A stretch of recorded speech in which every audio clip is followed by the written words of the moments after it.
网友投稿：男朋友打呼太厉害了怎么办？我们先看视频。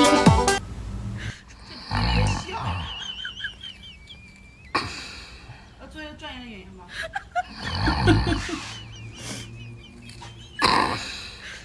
你别笑。做一个专业的演员吗？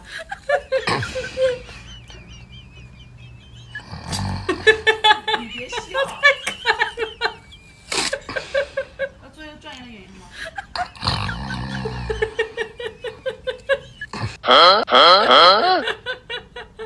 有网友评论说：“你男朋友挺难杀呀。”是，你嫁给了一个青蛙王子。蛤蟆精，没想到你也会练蛤蟆功。直接喂药吧，简单一点。我们看下一条。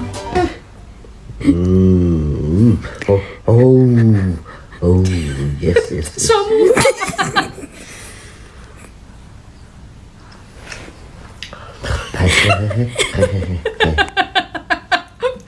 你的老公梦到日本妞了，你还在那里嘻嘻哈哈。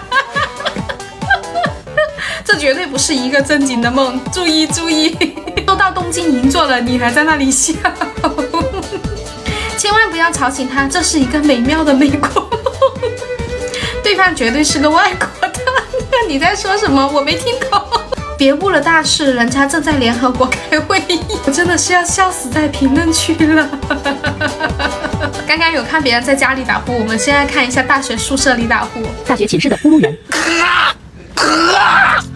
这是被丧尸附体了。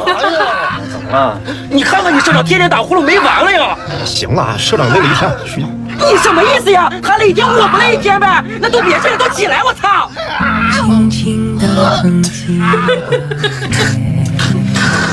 行啊，二哥，大晚上的大家都挺困，别闹了。我怎么闹了？某些人天天晚上睡觉打呼噜，弄得我睡不着觉，还梦游！我操！哎，大哥，你管管二哥。我用得着他管？我自从来到你们寝室，我享过一点福啊！我给你们洗衣服、带饭、打扫卫生，我有过一点怨言吗？你还这似曾相识的一幕。你要是真睡不着，你也打行吗？啊，你对着他打，你比他声大不就行了？你把他吵醒。好，行。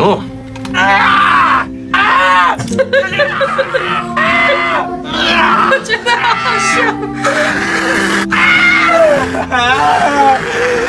你们给我等着！这感觉马上就要变异了。以后就晚点睡，为了我跟老二，实在不行你就别睡了。好。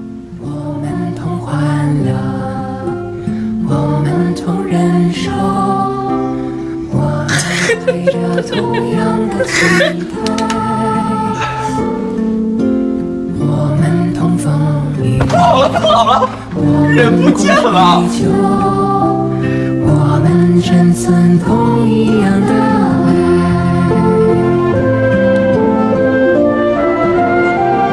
没有。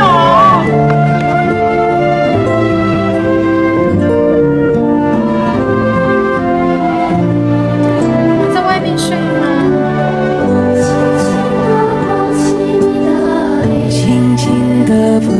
太搞了，这也是究竟是谁想到的这种剧情？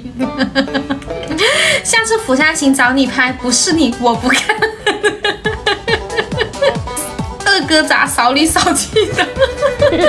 这哪里是打呼，这不是尸变吗？这哪怕不是丧尸变身了吧？釜山行的丧尸都没有你这么痛苦。这是要尸变了，已经脱离了打呼噜的范畴。我算是看明白了，社长相当于老妈，家里兄弟俩，老二是嫁过来的。你是一个会分析的。釜山行上呼噜丧尸。